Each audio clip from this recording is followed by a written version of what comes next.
સુરત શહેર ટ્રાફિક વિભાગ દ્વારા રસ્તા પર પસાર થતા વાહન ચાલકો, રાહદારીઓ અને સ્થાનિક લોકોને ઠંડકદાયક છાશ પીવડાવવામાં આવી હતી.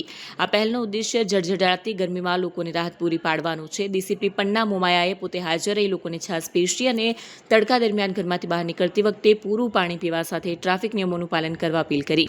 કાર્યક્રમને લોકો તરફથી સારો પ્રતિસાદ મળ્યો અને ટ્રાફિક શાખાની આ સમાજ ઉપયોગી પહેલની સરાહના કરવામાં આવી. વિભાગ દ્વારા ભવિષ્યમાં પણ આવા કાર્યક્રમો યોજવાનું આયોજન હોવાનું જણાવાયું છે.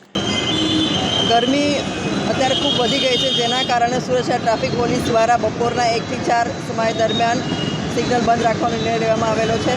સાથે સાથે અમુક જે મોટા જંકશન છે ત્યાં શેડ બાંધવામાં આવેલો છે, જેથી કરીને ટુ વ્હીલ વાહન ચાલકો શેડ નીચે ઊભા રહીને એમને લૂ ન લાગે. અને સાથે સાથે હવે અત્યારે અહીંયા રોકડિયા ખાતે છાશ અને પાણીનું વિતરણ કર્યું છે, જેના કારણે જે ટુ વ્હીલ ચાલકો છે જે મજૂરી કરીને રિક્ષા ખેંચીને લઈ જાય છે અને સાયકલ ખેંચીને લઈ જાય છે, એવા જે ચાલકો છે એમને બધાને અહીંયાથી છાશ અને પાણીનું વિતરણ કરી રહ્યા છે, જેથી કરીને આ ગરમીમાં એ લોકો લૂથી બચી શકે અને પોતાના સ્વાસ્થ્યનું ધ્યાન રાખી શકે. ટ્રાફિક સિગ્નલ માટે અવેરનેસ માટે શું છે? ટ્રાફિક સિગ્નલના અવેરનેસ માટે અત્યારે અહીંયા જેટલા લોકોને અમે આવી રહ્યા છે, લોકોને ટ્રાફિકના નિયમોનું પાલન કરવા માટે સમજાવી રહ્યા છે. હેલ્મેટ પહેરવું જરૂરી છે એ પણ સમજાવી રહ્યા છીએ અને સાથે સાથે તમામ ટ્રાફિક નિયમોનું પાલન કરે એ પણ અમે એમને સમજ આપી રહ્યા છીએ.